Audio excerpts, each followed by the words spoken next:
Graça e paz, meus irmãos, aqui Francisco Tourinho. E hoje nós vamos falar um pouco sobre se Calvino acreditava na perda de salvação. Há alguns dias atrás, algumas semanas, eu tive um debate com o pastor Diego Aquino e o debate era sobre institutas e obras de Armínio, sendo que eu o questionaria a respeito das obras de Armínio e ele me questionaria a respeito das institutas. Em um dos questionamentos, ele leu um texto que, pelo fato dele estar usando uma versão das institutas diferente da minha, eu não consegui achar o texto na minha versão e, por não achar esse texto, eu suspendi o juízo. O que é suspender o juízo? Suspender o juízo é quando você decide não emitir uma opinião a respeito de um assunto porque você não tem dados suficientes para isso. Obviamente, é da responsabilidade de quem pergunta oferecer todos os dados possíveis para que o outro possa responder da forma mais correta possível. Porque o objetivo do debate não é enganar, mas sim trazer a melhor resposta e mais verdadeira possível. Porém, eu não conseguia achar o texto, como já falei. E aí, no momento do debate, eu suspendi o juízo e por isso ficou. Por quê? Porque debate é no momento do debate. Não existe debate após debate. O que acontece no debate, fica no debate. Por exemplo, quando eu debati com o pastor Carlos Augusto Vailate, após o debate, cada um foi para sua casa e pronto, acabou. O debate foi no momento do debate. Debati também recentemente com o pastor Ezequiel Gomes. Debate durante o debate. Depois do debate, cada um foi para suas casas. Tenho o WhatsApp dos dois, converso com os dois sem problema nenhum, ninguém toca no assunto, porque o debate é no momento do debate. Lembre-se, se você precisa provar para alguém o que é evidente, é porque aquilo não é evidente. O que eu quero dizer com isso? Por exemplo, se uma mulher entra num recinto e ela tem que provar com argumentos que ela é uma mulher, tem alguma coisa de muito errado. Se eu preciso provar com argumentos que uma grama é verde, tem algo muito errado. Por quê? Porque nos é evidente que a grama é verde. Assim como deve ser evidente que uma mulher seja mulher. Ou seja, uma mulher deve ser reconhecida como mulher, assim como um homem também. Um homem entra no recinto, se ele tiver que provar ou responder, ou se alguém tiver uma dúvida de que ele é um homem, tem alguma coisa muito errada.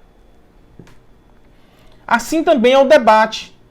Se após o debate você precisa fazer recortes para mostrar que durante o debate você foi forte em algum ponto, é porque você perdeu o debate, porque você agora está precisando mostrar para as pessoas aquilo que não foi evidente durante o debate. Ou seja, você não venceu de forma que pareceu evidente às pessoas. E agora você precisa estar demonstrando através de explicações e recortes que foi você que venceu e não o outro. E é por isso que eu não faço recortes, não faço vídeos, não fico mostrando as coisas, recortes de debate, isso, daquilo, porque eu tenho a consciência, primeiro, de que o debate é durante o debate. Segundo, eu não tenho tempo para fazer recorte de vídeos. Terceiro, a consciência de que eu respondi satisfatoriamente todas as perguntas que me foram feitas. Pois muito que bem.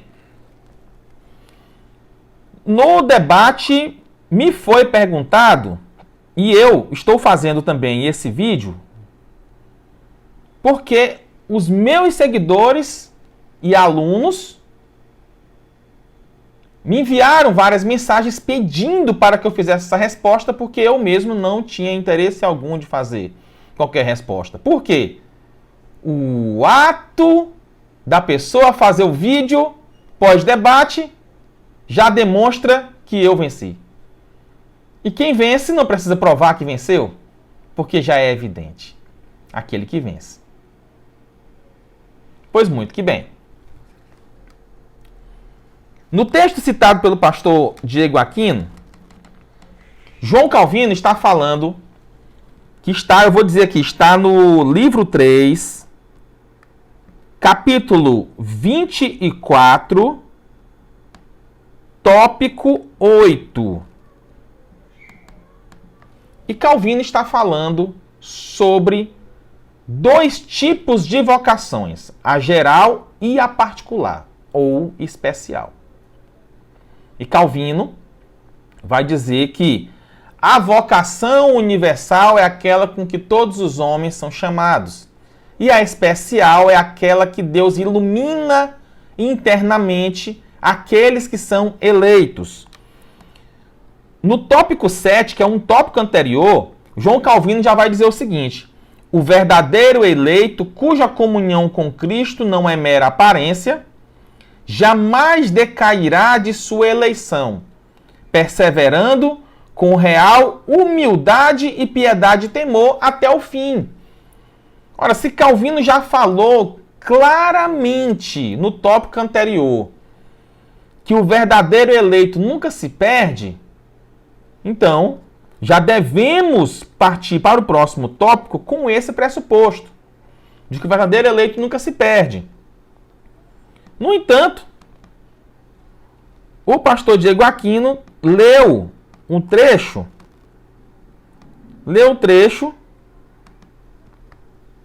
dizendo que os não eleitos, ou seja, os ímpios, eram regenerados, que Calvino tinha dito isso. Só que Calvino nunca disse isso. Então ele fala do chamado geral e do chamado especial. E aí, eu, sinceramente, quando eu li esse texto, peguei agora para ler esse texto, eu não demorei mais de 20 segundos para entender o que Calvino queria dizer. E pelo tanto de gente que me chegou e falou isso e aquilo, e pelo alvoroço que foi feito em torno desse texto, eu pensei que fosse um texto difícil. Eu pensei assim, olha, deve ser um texto difícil, então eu só vou parar para responder quando eu tiver realmente um tempo para sentar e analisar o texto. Se eu soubesse que era algo tão simples, eu teria feito esse vídeo antes também. Eu vou confessar a vocês que um dos motivos pelo qual esse vídeo não foi feito antes é porque eu pensava que era um texto difícil. Eu sempre espero o melhor das pessoas. E eu esperei que o pastor Diego Aquino tivesse realmente oferecido alguma objeção séria. Apesar de que as outras objeções no debate não foram boas. Mas eu pensei, vai que essa é séria. Realmente. Né? Então, Calvino vai dizer o seguinte, e agora, eu nem ia fazer isso, mas eu vou pegar o celular e vou mostrar para vocês na tela como é uma coisa muito simples, como é uma questão de português básico. O meu filho de 8 anos, eu coloquei ele para ler isso aqui e ele entendeu. E ele agora que está no segundo ano do fundamental. E ele conseguiu entender. Eu chamei ele, falei, filho, lê bem aqui e diz para mim o que você entendeu.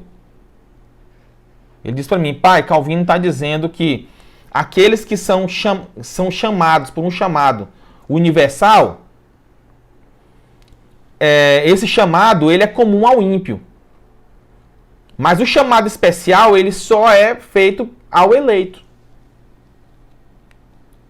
Ou seja, o espírito de regeneração é comum somente ao eleito. Não é comum ao ímpio. E eu fiquei olhando assim e falei, meu Deus, como que alguém se dispõe a ensinar algo que uma criança de 8 anos consegue entender e ele não consegue? Mas, então eu vou mostrar para vocês como não é uma coisa absurda e provar, né? Como é algo que, sinceramente, me deixa até um pouco, vamos dizer assim, me deixa até um pouco constrangido, né? De certa forma. Então vamos lá, olha, esse aqui é o texto que ele citou. Aqui, ó. Portanto, poucos foram eleitos. Eu estou lendo aqui, ó. Portanto, poucos foram eleitos dentre o grande número de chamados. Veja bem, nós temos os chamados e temos os eleitos. Ou seja, nem todos os chamados são eleitos. Porque mais um pouquinho aqui acima, mais um pouco acima, Calvino vai fazer essa distinção. Olha só. A vocação universal está aqui, ó. Ora, há uma vocação universal pela qual, mediante a pregação externa da palavra, Deus convida a si todos igualmente. E aí, mais embaixo, Calvino vai falar sobre a vocação especial. Vai dizer: a outra é a vocação especial, da qual digna, ordinária e somente aos fiéis. Ou seja, aqui nós temos a vocação especial somente aos fiéis e a vocação universal a todos os homens. E aí ele vai dizer o quê? Contudo, ou seja, aqueles que foram chamados, tem os que foram chamados e tem os eleitos que foram chamados por um chamado especial e tem os que foram chamados por um chamado universal. Aí ele vai dizer: contudo, não chamados com esta vocação da qual dizemos que os fiéis devem estimar a eleição. Aqui ele está falando dos dois chamados, ou seja, ele diz que tem um grupo maior de chamados além dos eleitos, mas que não são chamados da mesma forma que os eleitos. Ele vai dizer, pois aquela é comum também aos ímpios. Aquela o quê? Esse chamado aqui, ó. Esse chamado aqui. Ou seja, nós temos duas sentenças, né, ó? Poucos foram eleitos dentre o grande número de chamados. Aqui é a primeira sentença. Aí Calvino vai se referir, ó. Pois aquela, ou seja, esses chamados aqui, ó. Aquele, aquela chamado. Aquela se refere ao mais distante. É comum também aos ímpios. Aí, o que tem aqui? Ponto e vírgula. Aí vai aparecer o quê? Esta, aí ele vai se referir, não é esta, aquela, não. Não é a mesma dos ímpios, não. Esta aqui é a outra. A esta, ele está se referindo ao chamado especial. Ou seja, olha só, com esta vocação da qual dizemos que os fiéis devem estimar a eleição. Ou seja, aquela se refere à sentença mais distante, que ele fala dos chamados que não são eleitos. Ou seja, nós temos eleitos dentre a grande multidão de chamados que não são eleitos. E depois ele fala de qual? Esta, que é a sentença mais próxima. Ou seja, contudo, não chamados com esta vocação, ou seja, esta vocação da qual dizemos que os fiéis devem estimar a eleição. Aí é por isso que ele fala, esta traz consigo o espírito de regeneração. Quem é que tem o espírito de regeneração? Aqueles que são chamados com a vocação da qual dizemos que os fiéis devem estimar a eleição. Tá ok? Então não tem dúvida, não tem problema. Agora, a pessoa não saber a diferença entre esta e aquela, dentro de uma construção frasal, não é nem uma questão de você não ter estudado formalmente português. É um problema de você não ter nem sequer aprendido a falar o português. Não precisa ser um Rui Barbosa para decifrar isso aqui. Não precisa ter um curso em Portugal, lá em Coimbra. Não precisa, lá em Lisboa. Não precisa. Para conseguir decifrar isso aqui. Isso aqui não é uma fórmula matemática difícil, tá? Então foi apenas uma confusão que o pastor Diego Aquino fez, né? Não foi desonestidade dele, porque ele é um cara honesto, mas apenas um erro de leitura por falta realmente de um treinamento em português, tá bom? Foi isso que aconteceu. Uma pessoa honestíssima, porém que tem sérios problemas com o português, como nós estamos vendo aqui nesse texto, tá? Então, nada mais, tenham um apago. Deus abençoe vocês. Um abraço. Fui.